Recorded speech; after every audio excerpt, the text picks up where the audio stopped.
النهارده احنا في قلب الصناعة في معرض ماكتك،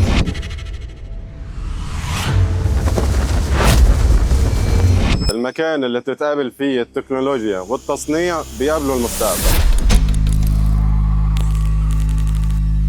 سنسر 3 دي احنا دايما بنسعى ان احنا نبني وعي صناعي حقيقي، مش بس هنعرض فيه اللي احنا بنقدمه، لا ده احنا هنكون منصة لجميع العاملين في المجال. عشان كده السنة دي قررنا نعمل حاجة مختلفة، فهنعمل تغطية للمعرض ونستكشف ايه الجديد عند كل الشركات. البداية هتبقى مع شركة لينكس مع انهم جيراننا وهم اسم كبير، المصنعين المصانع الكبيرة اللي موجودة في مصر واللي ليهم البداية في تصنيع الفيلمنت في مصر، شركة لينكس. ومعانا باشمهندس كريم صاحب الشركة. ازيك يا هندسة؟ باشمهندس محمد، ازيك؟ نورنا. اخبارك ايه؟ ممكن تعرفنا بنفسك وبالشركة؟ مهندس كريم عون، احنا شركه توفيه. براند بتاعنا في الاديتيف مانيفاكتشرنج اللي هو لينكس دي بدأناه عشان احنا شركه بلاستيك اصلا، نعمل حاجات منتجات سحب وحقن. وبعدين لما شفت موضوع ان الاديتيف مانيفاكتشرنج دي حاجه لها مستقبل شكله في تطور كبير وسريع، فحبيت اخش في القصه دي كانتاج خامات. اي صناعه فيها تطور كبير فيها فرصه انها بتكبر بسرعه، عشان كده يعني بدأنا بموضوع الفيلمنت، والحمد لله يعني كل سنه عن سنه بنعمل بايونيرنج يعني في الخامات يعني بإذن الله. ممكن تقول لنا ايه مراحل بتاعة تصنيع الفيلمنت بما انها في معرض صناعي يعني؟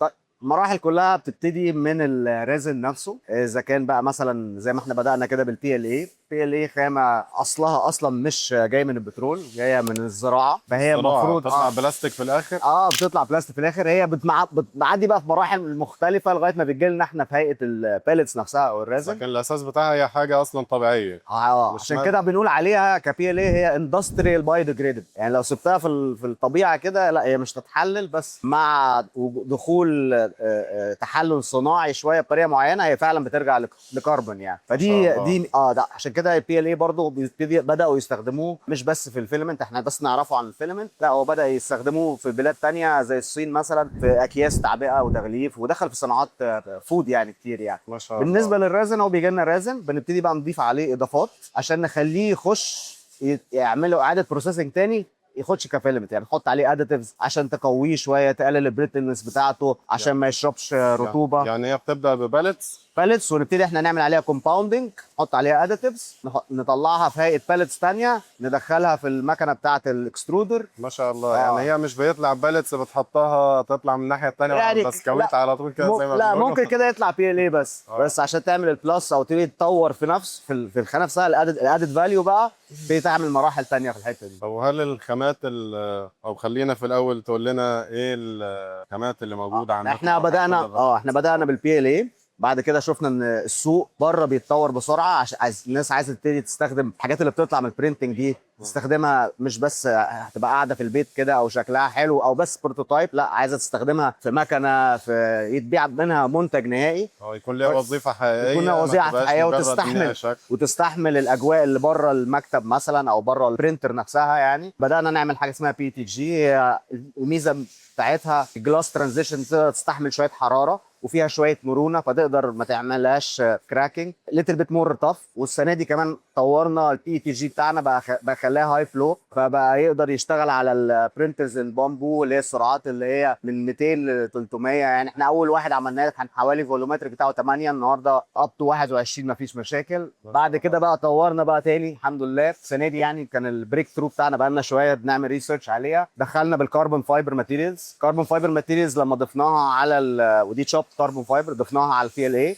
ما زودتش كتير قوي الخواص الميكانيكيه بتاعته اكتر من هي زودت الستفنس، بس بقى اللايرز نفسها انفيزبل تقريبا، فبقى المنتج نفسه مش محتاج بروسيسنج، انت ممكن تطبع بيه ويطلع منه منتج استاتيك ابيل بتاعته حلوه جدا. نزلنا بيه الوان مختلفه كتير، فبقى ده منتج نهائي يقدر يطلع يتباع نهائي، توظفه في حاجة تحطه على طول بالظبط. تستخدمه. وبعدين خدنا بقى الليفل ده تاني حطيناه في البي اي تي جي، فبقى ينفع تعمل حاجه زي كده وكمان مش محتاج بوست بروسيسنج لا. وبعد كده عملنا نفس البروسيس تاني في الاي بي اس. الاي بي اس بقى انت ممكن تطبع بقى فيها فعلا حاجه تحطها تستخدم، يعدي فيها ميه سخنه، يعدي فيها هواء سخن، وفي نفس الوقت تقدر الميكانيكال بروبرتيز بتاعتها مع الاحتفاظ مع الاي بي اس. يعني كده عندنا بي ال اي، بي ال اي، بي بي تي تي جي، جي، اي بي اي اس. بي اس، بعد معاهم كده الكربون فايبر. بعد كده نحط بي ال اي كربون فايبر، بي تي جي كربون فايبر واي بي اس وABS كربون وان شاء فايبر. الله ما كمان شاء الله. خلال الثلاث اشهر الجايين دول احنا شغالين على البولي امايدز والتي بي يو، فيعني ان شاء الله في خامات كتير باذن الله. ان شاء الله احنا ربنا مركزين يبارك. في موضوع الماتيريال وطلع منه حاجه طبعاً كويسه كل هتنفع السوق كل المصري خامة بيبقى فيها الوان،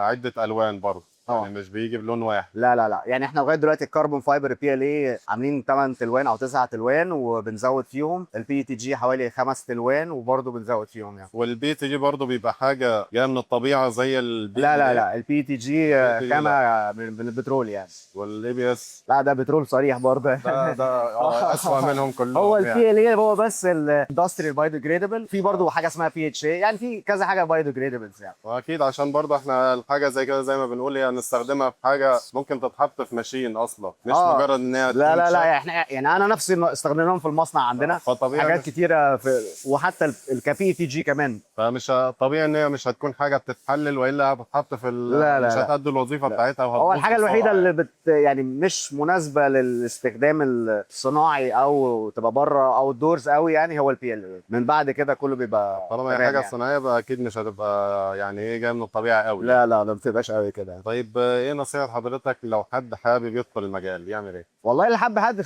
يخش المجال الاول يشوف الحته الفاضيه فين اللي هو يقدر يعمل منها حاجه، يشوف هو شاف هو نفسه شايف يقدر يضيف في ايه، انما ما يمشيش ورا الزحمه يعني زي ما بيقولوا، يستخدم السكيلز اللي هو بتاعته هو نفسها، هو كويس في ايه، هو شاطر في ايه، ويقدر يوظفه ازاي عن طريق 3 دي برينتنج. 3 دي برينتنج النهارده دخل في حته اللي هو الواحد اللي عايز حاجه من اول مثلا كميه زيرو اب تو مثلا 500 او 1000، هو ده اخذ من سوق الحقن في الحته دي يعني. والنهارده في اوردرات بتيجي بال 10000 وال 15000 للبرينتنج، والبرينتنج يقدر يوظفها يعني خلال بقى ان بيبقى في فارمز كتير عندها برينترز كتير وبقى ممكن تدي الاوردر لكذا برينتنج فارم يعني، ان هو بيبقى ساعتها ثمن القالب مش ما بيغطيش حاجه زي كده. فالمفروض الواحد يشوف هو قادر يضيف ايه، لان دي هتكون برضه مميزه بالنسبه طبعاً. لي عن بالنسبه لشخص تاني. هو شخصه كمان ايه السكيلز بتاعته يقدر يوظفها ازاي في خلال البرينتنج ده ويقفل بيها جاب موجوده يعني. ده ياخدنا لسؤال تاني، الخامه بقى انا اقدر اعمل بيها ايه او هتبقى مناسبه لمين؟ يعني احنا عملنا خامات كتير قلنا بي ال اي تمام. بي اي اس، فعايزين نعرف الخامه دي نعرف نوظفها في ايه، او الناس تعمل بيه او ليه مثلا يستخدم دي ما يستخدمش لا دي. يعني مثلا البي ال اي ده سهل طباعته جدا وسريع، فتقدر تستخدمه تعمل بيه اول بروتوتايب بتاعك. لو الحاجه لو الاستخدام ده هيبقى استخدام مكتبي جوه اندور ممكن البي ال اي يبقى كفايه جدا، لان البي ال اي خامته كلها هايله، بس ما عدا انها ما بتستحملش الاوت دور ابلكيشنز، مش بتاعت حرارات. انما غير كده هي خامه تمام. فاحنا حاطين عليها كربون فايبر بيزود شويه النقطه الجماليه مع شويه ستيف. هتبتدي بقى عايز تحطها اوت دور، لا ابعد عن البي ال اي، ابتدي تخش في الفات جي وفات جي كربون فايبر. عايز حرارات اعلى يعني فات جي ده انت بتتكلم في حوالي من 70 ل 75 مش اكتر من كده. عايز حرارات حاجه تستحمل حرارات اعلى من كده بتتكلم في اي بي اس ونايلونز وبولي كربونات. طب اللي بس يستحمل معانا درجه حراره من كام لكام؟ يعني احنا الفيست عندنا لغايه دلوقتي بنلعب حوالي من 95 ل 100 ما شاء الله. يعني احنا قلنا البي ال اي لحد 50 مثلا، يعني 52 وحاجات كده يعني. ومن 50 ل 70 نروح 70 ده للبي تي جي. 70 ده بي تي جي جميل. ومن 70 خلينا نقول لحد 100 النطه اللي بعد بقى النطه اللي بعدها بتبقى اي بي اس واي اس اي وتي بي يو. تي بي يو طبعا ده الفلكسبل ده موضوع تاني. ماشي. والكربون فايبر بقى بياخدها السن اعلى، بياخدها بيفرق بحوالي 3 درجات مش اكتر من كده 4 درجات، بس بيديك ستيفنس بقى. طب هل نقدر نقول مجال معين مثلا يقدروا يستخدموا الحاجه دي؟ يعني مثلا حاجات مثلا زي العربيات مثلا، اه ده انت بتتكلم في اي بي اس اي اس اي مع الكربون فايبرز بتاعتها. بي تي جي ممكن، بس يعني ما تبقاش بقى ايه عايز تحطها في التابلو مع الشمس الحراره بتاعتنا دي جامده، انما ممكن اكسسوار حاجه هولدر بتاع ممكن يبقى بات جي. حاجات الاوت دور زي مثلا موضه طالعه فازات بتاع حاجات دي لا يفضل تبقى بي تي جي طبعا. يعني لو هستخدم مثلا ناس شغاله في يعملوا وحدات اضاءه بشكل معين بي تي جي. واحنا السنه دي كمان من ضمن الحاجات اللي زودناها انا نسيت ما اتكلمتش فيها اللي هي بي تي جي الترانسلوسنت، اللي هو بيبقى فيه شويه شفافيه مع الالوان فبيبقى مع الاضاءه بشكله حلو يعني. يعني مثلا في الاضاءه قلنا نستخدم بي تي جي لان درجه الحراره اللي طالعه من اللمبه مش عاليه قوي. مش عاليه قوي بس في نفس الوقت عشان برضو في دوائر كهرباء فممكن تسخن او حاجه، فما يفضلش تبقى بي ال اي، يفضل تبقى حاجه تستحمل شويه زي نطلع على حاجه اعلى اللي هي البي زي تي البي جي، وفرق السعر منهم مش كبير خالص يعني. احنا جميل. هطلع للشمس والحاجات دي، فهطلع للاي بي اس بعديها. لو انت بقى ABS شمس بقى كونسنتريتد يعني، انما لو حاجه في الجنينه لا بي تي جي تمام، مفيش مشكله. ولو هعمل بقى، لو هنزل لتحت بقى البي ال اي ده، لو هعمل دي حاجه كده تحف، حاجات جوه البيت اندور بالظبط اندور تمام، مفيش مشكله خالص. ميداليه كلام من ده. بالظبط. طيب السؤال الاخير، شايف مستقبل ال 3 دي رايح لفين؟ 3 دي برينتنج هو مستقبله وانا شايف كبير جدا، لان دي طريقه تصنيع جديده اضافت للطرق التصنيع الموجوده زي الانجكشن، زي الماشيننج، زي الكاستنج. يعني هو ده مجرد طريقه تصنيع جديده دخلت. فهي النهارده عشان تقدر طريقه اعمل بيها ايه، لا هي ممكن تعمل اي حاجه. يعني كل واحد يدور على المجال بتاعه، هو بيشتغل بالطريقه التقليديه ايه، هيلاقي مدخل له لل 3 دي، ويعرف يوظفها ازاي، ياخد الحاجه دي يوظفها. هي دي شطارته في الحته دي. لو فهم البروسيس ماشيه ازاي، مليون في الميه هيلاقي وظيفه ال 3 دي برينتنج يقدر تسد بيها وتحل له مشكله. جميل. احنا كان عندنا في طرق التصنيع لو حد بيعمل حاجه دايما بيقول له اسطمبه اسطمبه اسطمبه. بالظبط. انت النهارده ما ينفعش تعمل اسطمبه عشان 5000 حته، ما ينفعش تعمل اسطمبه عشان 10000 حته. اقل اسطمبه النهارده تكلف 200000 جنيه 250000 جنيه يعني. وانت عايز منها 2000 حته 5000 حته 10000 حته. مش بس كده، برينتنج كمان بيخليك ان هو بعد اول حته مش عاجباك عايز تغير حاجه في التصميم ما تتكلفش حاجه. الاسطمبه انت عايز تعيد تصميمها بقى وبمشاكلها بقى، بمشاكل الحقن وخلوصات والرايش والكلام ده، مفيش الكلام ده في بنعدل عليها. هو البرينتنج هو الديجيتال ترانسفورميشن اوف مانيفاكتشر، ياخدك من التصميم للمنتج وان ستيب. مفيش تولينج، مفيش اسطمبات، مفيش ماشيننج، مفيش حاجه خالص.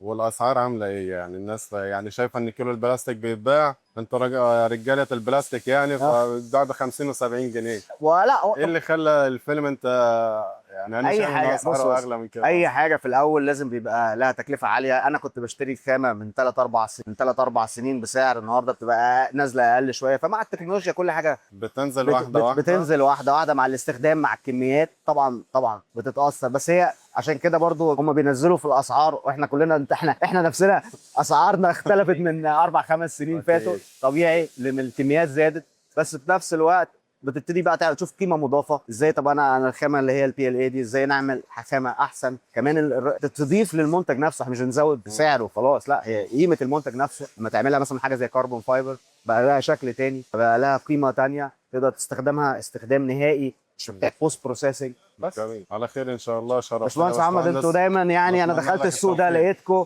وان شاء الله دايما تكبروا. وانت ناس شركه من الشركات المحترمه وسمعتها كبيره جدا في السوق، ودايما ما بيننا تعاون واحترام يعني. ان شاء الله ونكبر مع بعض ان شاء الله. واكيد في المتابعين اكيد طبعا ان شاء الله. شكرا. مع السلامه. مع السلامه.